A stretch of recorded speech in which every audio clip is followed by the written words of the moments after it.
at last. Do you want to know who has taken it? As you wish to tell me, I doubt I have any choice in the matter. Have you heard? A Mr. Bingley, a young man from northern England, has come down on Monday in a chaise and four. With 5,000 a year. Goodness! And he's single, to be sure. What a fine thing for our girls. How can I thank them? My dear Mr. Bennet, how can you be so tiresome? You know that he must marry one of them. Oh, so that is his design in setting here? Is he amiable? Is he handsome? He's sure to be handsome. With 5,000 a year, it would not matter if he had a big pink face. I will give my heart consent to his marrying whichever of the girls he's choosing. So he will come to the ball tomorrow? I believe so. I have to have you study Muslim, please. I need it. If you do, I'll lend you my green slippers.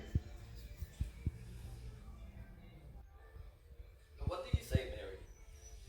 Are you not excited by the prospect of a ball? Society has claims on us all, Papa. As long as I have my mornings to myself, I consider an interval of recreation and amusement as quite desirable. He's on the right, and on the left is his sister. And the person with the disagreeable expression? That is a good friend, Mr. Darcy. Poor soul. On the contrary, he has been 1,000 a year and an ounce half of Derbyshire. My eldest daughter, you know, Mrs. Bennet, Miss Jane Bennet, Elizabeth, and Miss Mary Bennet. It is a pleasure. I have two others, but they are already dancing. Delighted to make your acquaintance. And may I introduce Mr. Darcy? How do you like it here in Hertfordshire, Mr. Bingley? I'm enjoying it very much. The library at Netherfield, I've heard, is one of the finest in the country. Yes, it fills me with guilt. Not a good reader, you see. I like being outdoors. I mean, I can't read, of course. Your library at Pemberley, Mr. Darcy, is astonishingly good. Thank you. It is the work of many generations. And then you have added so much to it yourself. I wish I read more, but there always seems so many other things to do. That's exactly what I meant. May I have the honor?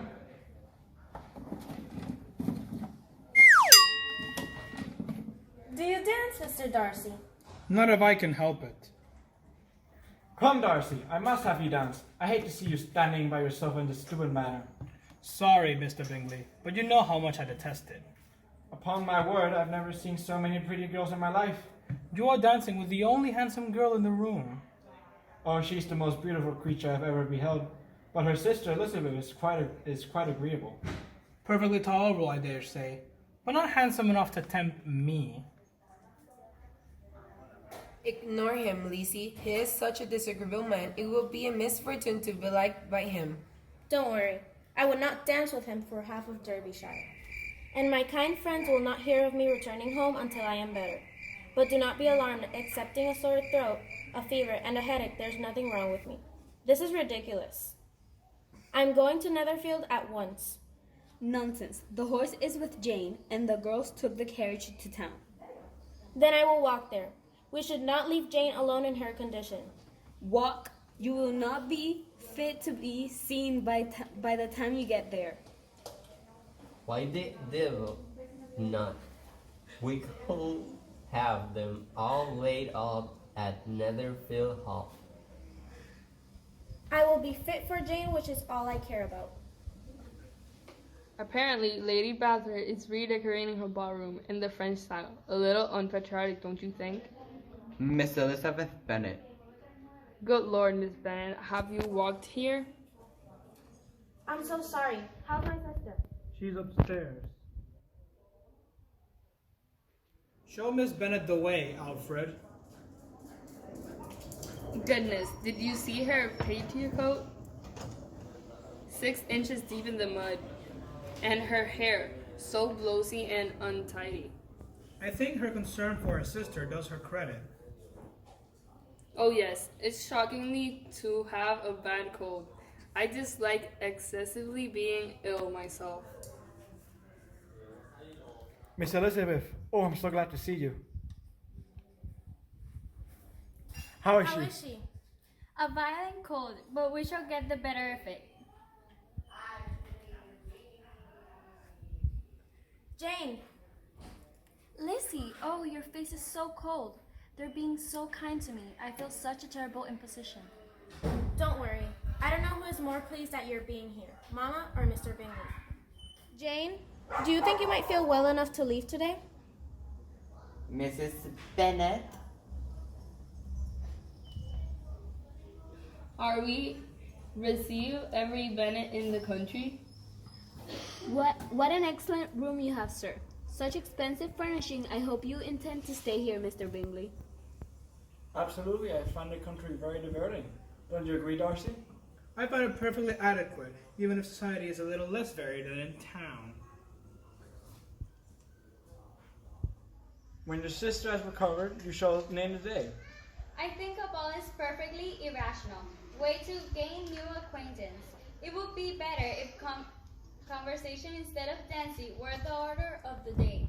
Indeed, much more rational, but rather less like a ball. Thank you, Mary. Please, let me show you to Jane.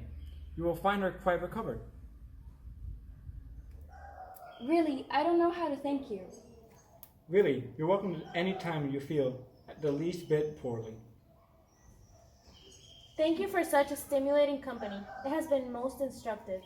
Not at all, the pressure is all mine. Mr. Darcy? Miss Bennet? Goodbye. That Mr. Darcy is quite eaten up with pride. I hope, my dear, that you have ordered a good dinner today, because I have reason to expect an addition to our family party. Kitty? Lydia?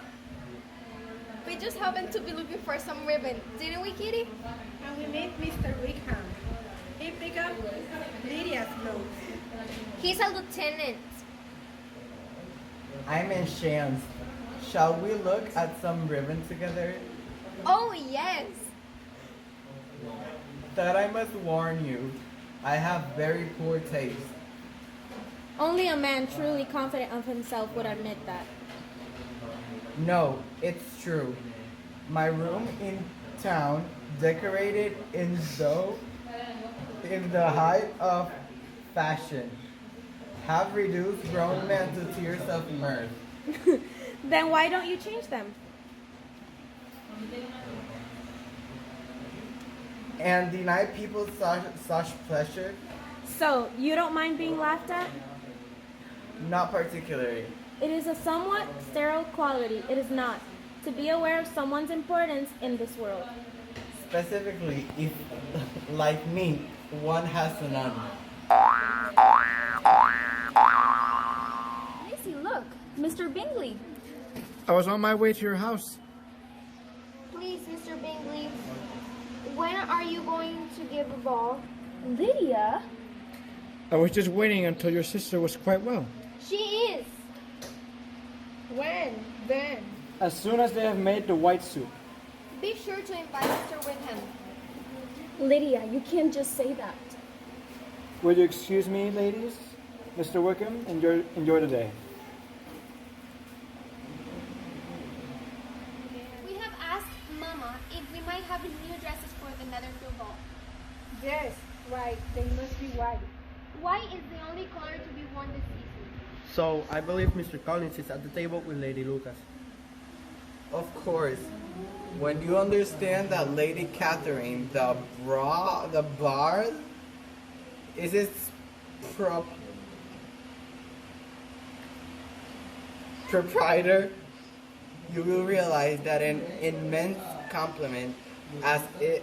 I hope your plans in favor of Meryton will not affect by your difficult relations with the gentleman we were just speaking of. Oh no, it's not for me to be driven away. If he wishes to avoid seeing me, he must go, not I. I must ask you, Mr. Wigan, what is the manner of your disapproval of Mr. Darcy? Do you really want to hear?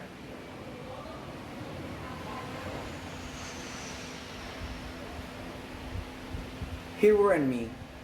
How so? My father managed his estate. We grew up together, Darcy and I. His father treated me like second son. Oh, he was the kindest of men and bequeathed me the best living in his gift. For I had my heart set on joining the church. But when he died, Darcy ignored his wishes and gave the living to another man. Why did he do that? Out of jealousy, for his father loved me more than he loved me. How cruel. Are you sure?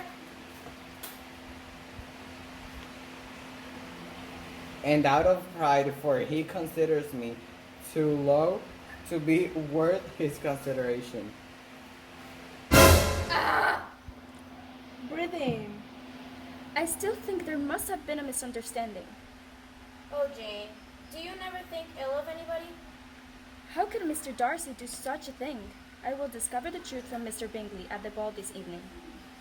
If it is not true, let Mr. Darcy contradict it himself. But until he does, I hope to never encounter him. Poor unfortunate Mr. Wickham. On the contrary, he is twice the man Darcy is. And let's hope for you rather more willing to answer. See Mr. Wickham? Perhaps he is in the ballroom. He's not here. Apparently otherwise detained. Detained? Apparently your Mr. Wickham has been called on some business to town. Though my informant told me he would have been less inclined to be engaged, had it not been for the presence at Netherfield of a certain gentleman. May I have the next dance, Miss Elizabeth? You may. Very mild weather we've been having. We often walk to Meryton. It is a great opportunity to meet new people. In the fact, when you meet us, we had just had the pleasure of forming a new acquaintance. I will admit your Mr. Wickham is blessed with such happy manners as may ensure his making friends. Whether he is capable of retaining them is less certain. He has been so unlucky as to choose your friendship. I remember hearing you once say that your resentment once created was unpleasable. You are very cautious, I suppose, as it's to being created. I am. May I ask to what these questions tend? To make out your character, Mr. Darcy? And what have you discovered? Very little. Oh, Mr. Bennet, we are all in an uproar. You must come and make easy marry Mr. Collins, for she vows she will not have him. Mr. Collins has proposed to Lizzie, but Lizzie declares she will not have him, and now the danger is Mr. Collins may not have Lizzie. And what am I to do, Mr. Bennet? Speak to Lizzie. They march to find Elizabeth. Tell her that you insist upon the marrying. Papa, please. You will have this house. I can't marry him. You save your sisters from this destitution. I can't. Go back now and say you've changed your mind. No.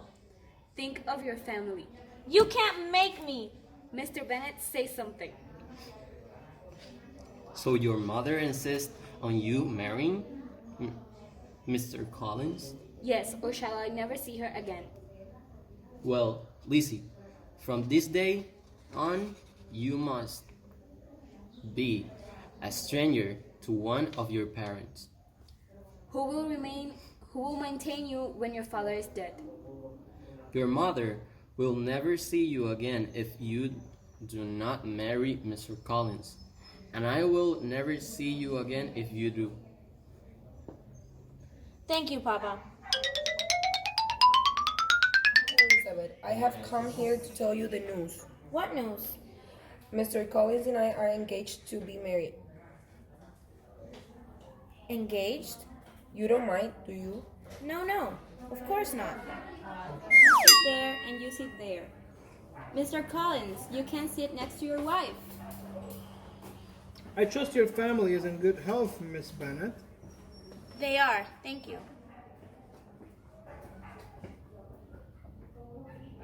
My eldest sister currently in London. Perhaps you happen to see her there?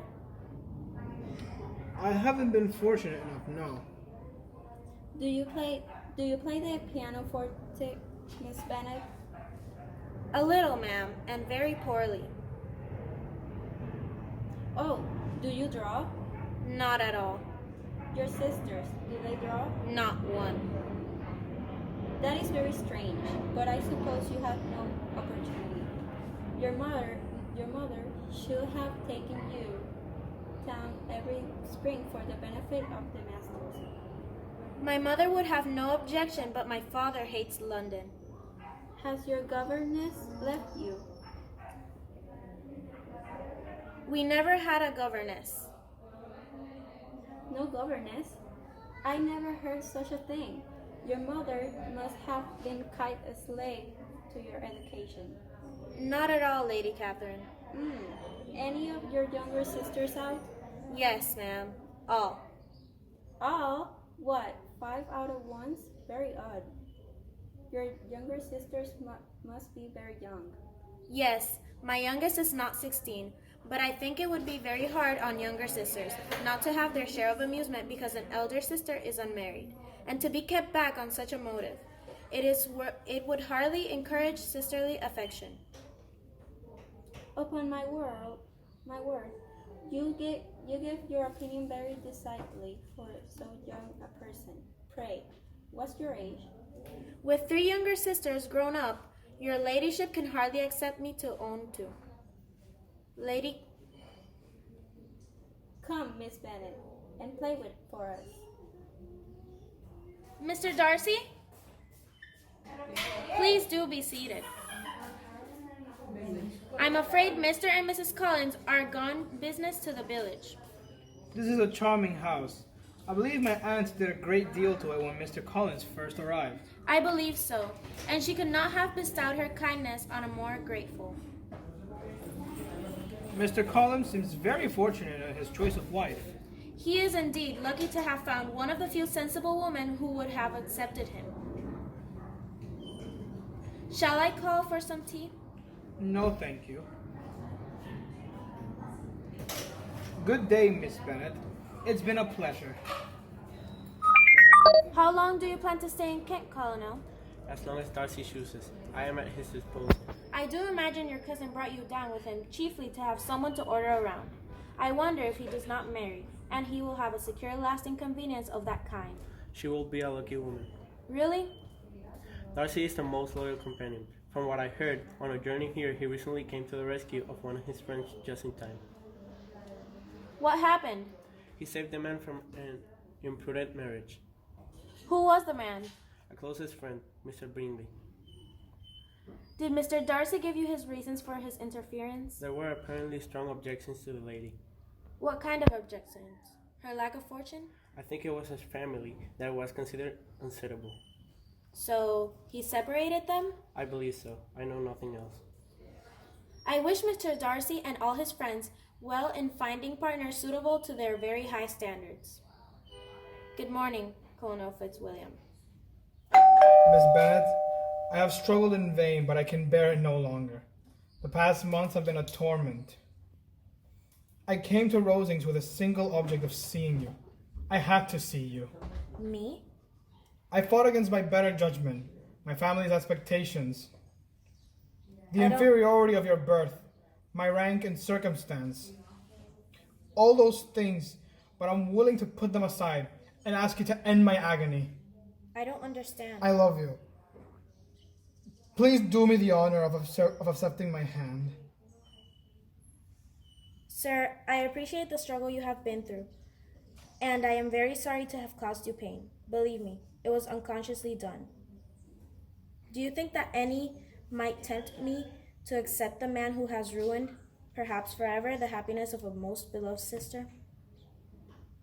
Do you deny it, Mr. Darcy, that you separated a young couple who loved each other, exposing your friend to the censure of the world for caprice, and my sister to derision for disappointment hopes?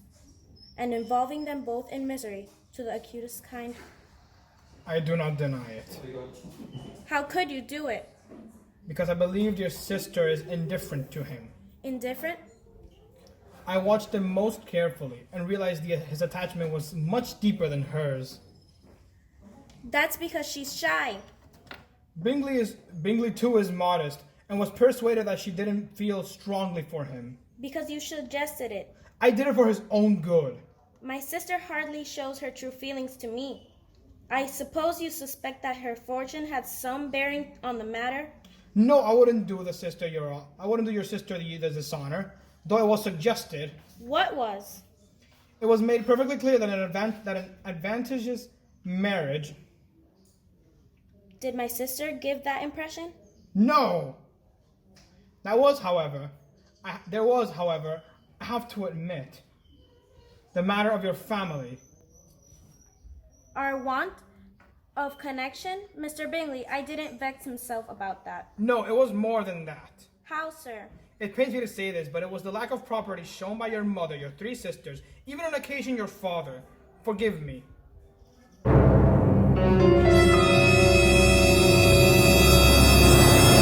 us exclude from this. And what about Mr. Wickham?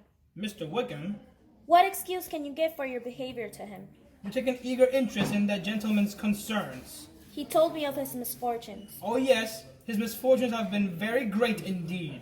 You have ruined his chances, and yet treat him with sarcasm. So this is your opinion of me. Thank you for explaining so fully. Perhaps these offenses might have been overlooked if your pride had not been hurt. My pride? By my honesty in admitting scruples about our relationship. Could you expect me to rejoice in the inferiority of your circumstances? And those are the words of a gentleman? From the first moment I met you, your arrogance and conceit, your selfish disdain of the feelings of others, made me realize that you were the last man in the world I could ever be prevailed upon to marry. Forgive me, madam, for taking up so much of your time. Elizabeth. I was caught somewhat off guard. Shall I call the doctor? No, Charlotte. I shall be quite all right. Please, give Lady de Bourgh my apologies. You must not keep her waiting. Come on, we shall be late.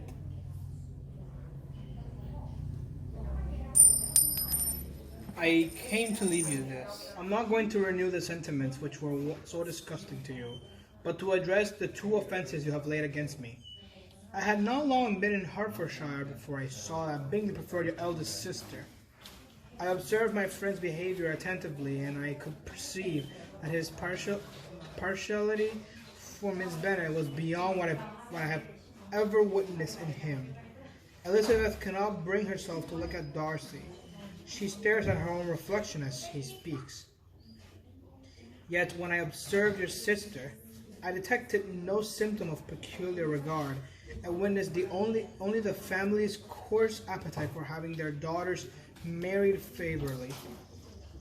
And so, in London, perhaps erroneously, I persuaded him of the unfitness of the match, citing your sister's coolness toward him. It was unknowingly done, and though the motives which governed me made to you appear naturally insufficient, they were done to protect a friend. As to the other more serious matter, my father provided for Mr. Wickham a valuable living. But upon his death, however, Mr. Wickham told me that he had no intention of taking orders, and would I recompense him to the tune of £3,000, so he could go to town and study the law. This I did, though by now I had some doubts about his character. These were confirmed by reports that he had sunk into a life of idleness, gambling, and dissipation. At least the house will be quieter. I don't wish to be stuck with such a foolish family any longer. With your constant stock of men and marriages, surely there is more to life. Lizzie, dear, you would be very welcome to accompany us.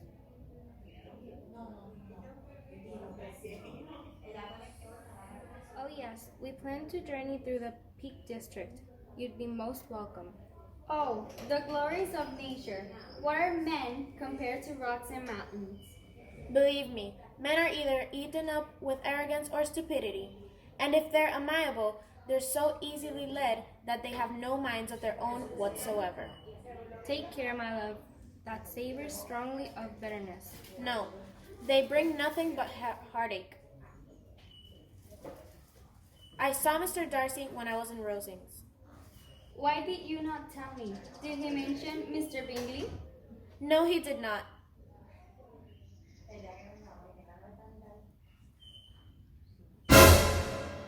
I'm so glad you changed your mind. Imagine being the mistress of all this. It is as big as all Sheepside. This is my master, Mr. Darcy. A handsome face. Lizzie, is it true likeness of him? Does this young lady know Mr. Darcy? Only a little.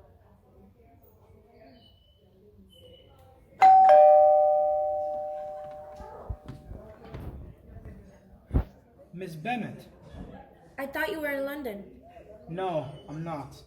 No? I came here a day early. I'm visiting Derbyshire with my uncle and aunt. Tomorrow we go to Matlock. Tomorrow? Yes. I'm so sorry to intrude. They said the house was open for visitors. I had no idea. May I see you at the village? Oh no. I'm very fond of walking. Yes. Goodbye, Mr. Darcy. I am not afraid of being overpowered by the experience.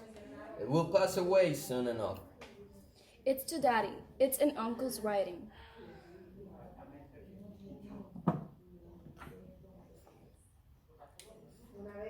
As it is addressed to me. He's found them. Are they married? Just wait. I can make out his script. Give it to me. Are they married? They will be. If father will settle £100 a year on her. That is Wickham's condition. £100. You will agree to this, father? Of course, I will agree. But how much your uncle has laid on this rich man already in anybody's guess. What do you mean, father? No man in his senses will marry Lydia on so slight a temptation as 100 a year. Ah, I see. See what? Your uncle is very generous. Do you think it's a large sum? Wickham's a fool if he takes her for less than £10,000. I shall be sorry to think so ill of him in the very beginning of our relationship. 10,000? Heaven forbid. Lydia married? And at 16 too? Ring the bell, kitty. It must put on my things and tell Lady Lucas. Oh, to see her face. And tell the servants they will have a bowl of punch. We should thank our uncle, Papa. Jane, I take your place now, and you must go lower, for I am the married woman. You must all go to Brinkton, for that is the place to get husbands. I hope you find half my good luck. Lydia? The north of England, I believe, boasts some spectacular scenery. And then my uncle was called away from church on business, and I thought, who is the stupid or best man if he doesn't come back? Lucky he did come back, or I would have had asked Mr. Darcy. Mr. Darcy? I forgot. I shouldn't have said a word. Mr. Darcy, was at your wedding? He was the one that discovered us. He knew where to find Wickham, you see? But don't tell anyone. He told me not to tell. Lizzie. Oh. Come on, Wickham. You've got to play. Yes, come on. We can lose slightly abad, a trapman that has he let himself in for. I hope we can be even better friends now. We're brother and sister. I hear you visited Hamberley, my old home. I met Mr. Darcy's sister. You like her? Very much. We found a great deal to talk about. Why was Mr. Darcy there? I'm not supposed to tell. Please, Lydia. Because he paid for it. For what? The wedding, Wickham's commission, everything. Everything? Lydia, it's your turn. People kept saying Wickham owned the money. It was so tedious, so Darcy settled his debts, but I don't really like him. Do you? But why did he do it? I don't know. Do I? Anyway, you're not supposed to tell because it's supposed to be your uncle who paid. And he wouldn't have minded paying either because I'm his favorite. That is the consequence of marrying a daughter. It must make you better satisfied that your other four are single. Did you hear the news, madame? Mr. Bingley is returning to Netherfields. Mr. Bingley, tomorrow? It's all right. Yes, madame. I believe he's alone. His sisters remains in town. Huh, come along, girls. It's all right, Lizzie. I'm just glad that he comes alone, because then we shall see less of him. Not that I'm afraid of myself, but I dread other people's remarks.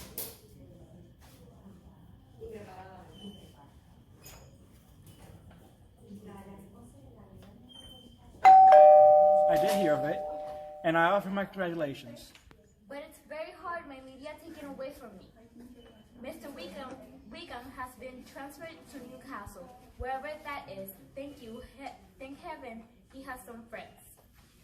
Do you hope to stay long in the country, Mr. Bingley? Just a few weeks for the shooting. When you have killed all your own birds, Mr. Bingley, I beg you will come here and shoot as many as you please. Thank you. Mr. Bennet will be vastly happy to oblige you, and will save all the rest of the coolies for you. Excellent. Are you well, Mr. Darcy? Quite well, thank you. Well, I hope the weather stays fine for your sport. I return to town tomorrow. So soon? My Jane looks well, does she not? She does indeed. Well, I must be going. I suppose, Darcy. I'm sorry, though, that Mr. Bingley came with Mr. Darcy. Oh, Jane, I have acted so stupidly. Had I been in love, I could not have been more blind. What do you mean? It's him. He's back. He's home again. I know this is all very embarrassing, but I would like to request the privilege of speaking to Miss Jane. Alone. Girls, everybody to the kitchen immediately. Oh, Mr. Bingley, it is so good to see you again. Miss Bennet, you have been the victim of a huge misunderstanding. I suffice to say, I have been an unmitigated and comprehensive ass, and therefore I would like to ask to you.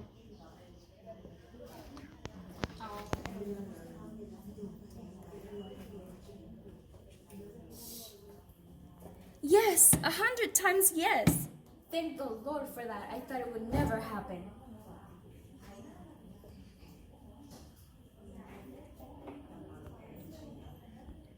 Maybe he's changed his mind.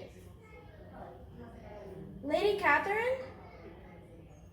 Lady Catherine does not acknowledge her, but comes in uninvited, inspecting the assembled company of aghast Venice.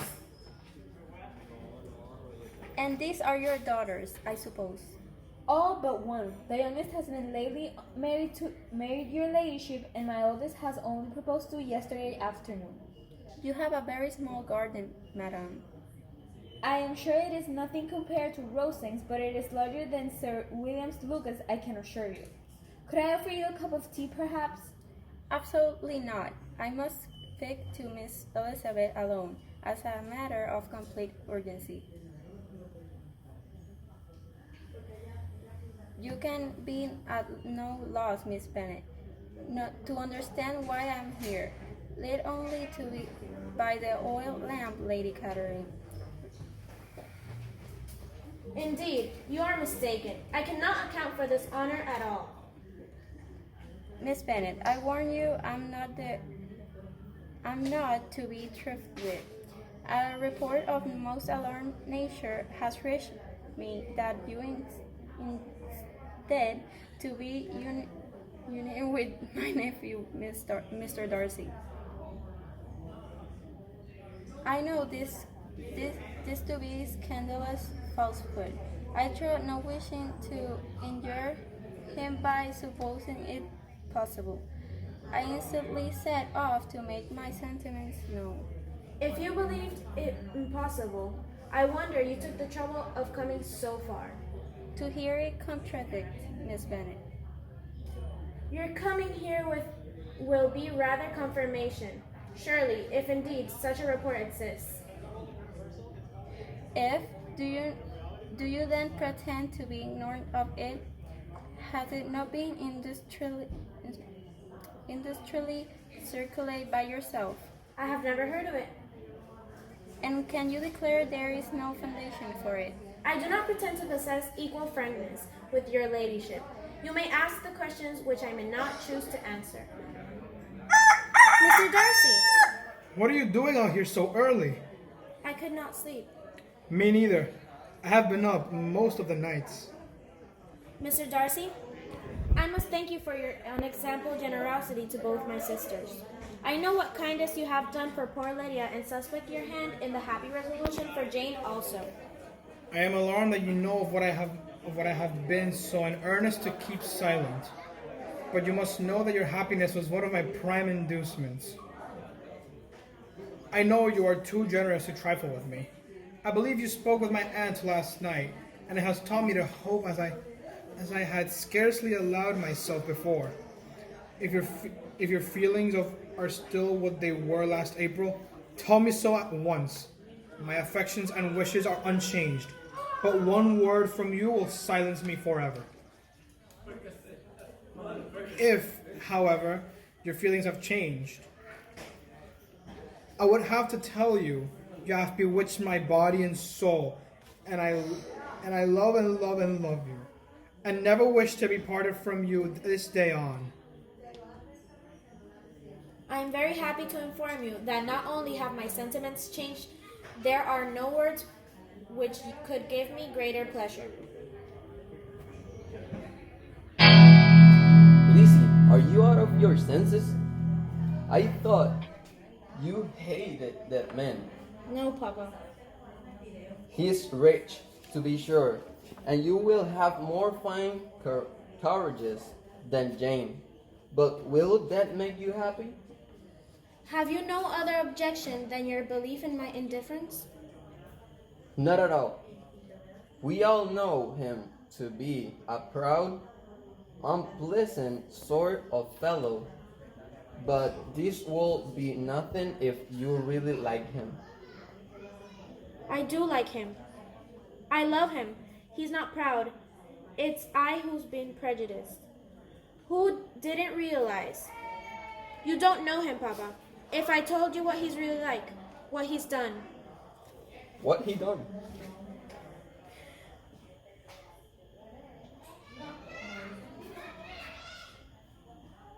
God Lord, I must pay him back. No, you mustn't tell anyone.